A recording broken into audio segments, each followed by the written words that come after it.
Alright, welcome back to Roundtail Restoration, everybody. In this episode, we're going to turn this into this.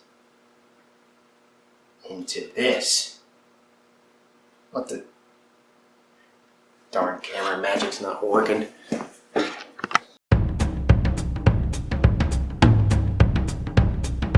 Alright. Well, I've decided that I am going to paint inside the garage. In the little corner back here, I'm going to paint, the wheels have enough room to do that painting back in here, but obviously I've got crap all over the place, so I got to clean this place up. I think I might actually just place the doors on the car, not really try to do any gaps or anything like that. That'd be silly right now. But I'm going to go ahead and try to get all this stuff out of here, give myself a little spot, maybe look at moving the car forward a little bit. Of course, I'd have to put the wheels back on. That'll get a little dicey. We'll see how that shapes up, and go from there.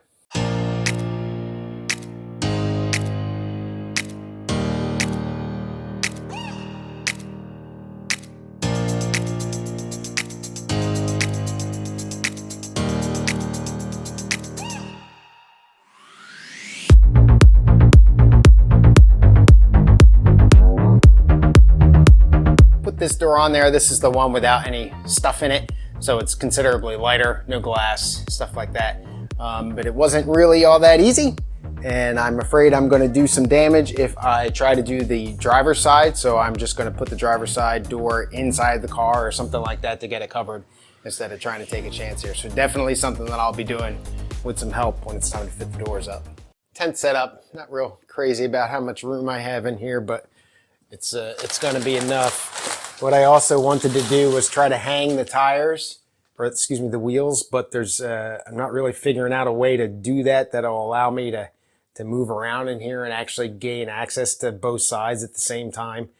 So what I'm gonna do, I'll clean up everything and I'm gonna paint the underside of the wheel with 2 coats of epoxy, wait a day, try to get back over here tomorrow, flip it, do 2 more coats on the other side, and then come through on the weekend visit with base coat. Unfortunately, it's already 5:30 and I haven't cleaned any wheels yet. So I'm gonna pick my 5 best wheels here and start to go to town. So another example of my inability to predict how much time something's gonna take, I had set this up outside to grind, or not to grind, but to use the wire brush on stuff. And it just wasn't working real well, and brought it in here into the sandblaster, and the sandblaster reconfirmed that that's just not going to cut it. So I kind of sort of got one wheel done. So I'm just going to have to take the time and patience and everything and go to town on this with the wire brush and the various grinders and everything like that. So unfortunately, this is one of those things that's not glorious, not pretty, takes a lot of time, and unfortunately, that's what it is. Well, I got through 5 of them, not sandblasting, but wire wheeling them. So you can't paint with this because it's too smooth, but I got a majority of the paint off and the majority of the rust off. So at this point now, I'll get them into the sandblaster. 2 of them are mostly sandblasted to get them touched up, and especially like in here and all these nooks and crannies. That should go pretty quick, I'm hoping, especially with most of the paint off, and not cycle the sandblaster too much, and then I'll be ready for paint. But unfortunately, that's all the time I've got for tonight. So we're gonna have to wait till the next visit here to get any paint on them. And I think what I'm gonna do, because it looks like what the factory did, is essentially do 2 coats of black epoxy on just the inside, and whatever overspray I get on the inner, where the tire itself would kind of fit up, and then I'll flip them back over after that cures up, and then hit them with white epoxy and then base coat, clear coat. So unfortunately, this is gonna take a little bit longer than I thought. So when we last left our intrepid hero, we were getting ready to throw the individual wheels in the sandblaster and take care of the stuff that wouldn't work with the wire brush. And since I'm going to be painting black epoxy first, I also have the seat rails over there that have been cleaned up, but not cleaned up with the grease, but not cleaned up with the old paint and everything. So I'm also going to try to get those cleaned up today and painted. And unfortunately, that's probably going to be not much more going on, but we'll see. Well, after about 2.5 hours of sandblasting, everything's blasted. Not perfect, especially the insides of the wheels.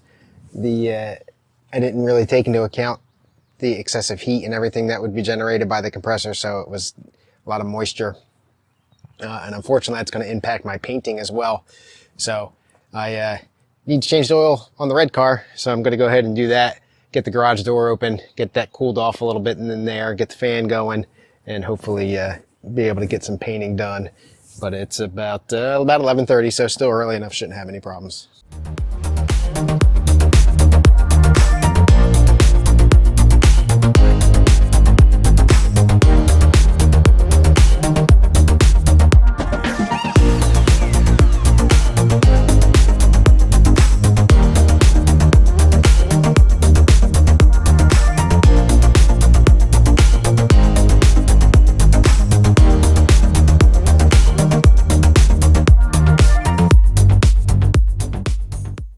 Got Dorothy covered here, big sheet of plastic underneath, and then several moving blankets. I think I even have a mattress cover back here just to try to keep the dust and the paint down and off. And then this is the setup in here. This is going to be fun. I'm sure I'll smack into one of these seat frames at least once. So the seat frames are a little tricky because obviously they slide. These things do not come apart in a way that you could readily put them back together. When I asked on my favorite forum, about 3 people jumped on and said, don't do it. So there is a hole. One of them, yeah, this guy right here is really rusty. You can see a hole through there. This is the passenger side, I believe, but I'm not going to worry too much about it. Yeah, so the seat adjustment is here. And then the wheels down here, not the inside, are there's still some surface rust and stuff like that. I'm not going to really concern myself too much trying to kill myself, getting in all the nooks and crannies and everything. I'm hoping it'll be good. But for now, I'm going to get going on painting. It's been a little while. I'm a little out of practice. 2 coats of black epoxy. I know some of my viewers are patrons of Southern Polyurethane, the place where I get my paint. They've got a kind of a running joke, or they just used to pack the heck out of the boxes with packing peanuts. Pink ones. They've changed their packing peanuts, and now if you wonder why I've got these in the sink, these are biodegradable packing peanuts. They're made out of cornstarch. They're actually pretty interesting.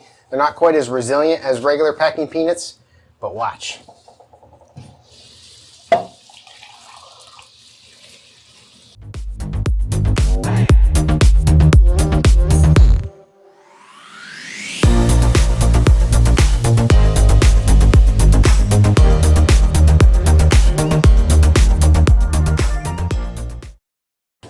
Obviously it gets a little sudsy towards the end there. Just kind of hoping I wouldn't get in trouble. But there you go. Pretty neat stuff. Got about 5 more minutes of wait time here. Just checking everything out. Make sure I didn't miss any huge spots. Again, I'm not incredibly concerned with the quality of this. With this paint, seat rails look okay. Missed some spots, but not horrible. I don't think I made the point. The reason I'm doing the inside of the wheels black is because that's how the factory had them. When I was stripping paint from them on the outside, you could tell that it was definitely a coat of white under there, but when I was doing the inside, there was no evidence that there was any white. So inside is going to be black. I'll flip these over, tape them off when I'm ready for the white, and the outside will be white. So I'll finish my wait period up here. Check my seat rail. Not too bad. Definitely spots. And get back in here and be done with it for the day. All right, everybody, that's all I got. Thanks so much for watching. Leave a comment below. Tell me what you think. Well, not a really long video. It takes a lot of time to do all this prep and all this kind of stuff, and I really want to get the tires done, get the wheels on the car, and get it mobile again. So that'll be the focus for the next couple visits. Everybody be safe, be healthy. Cheers.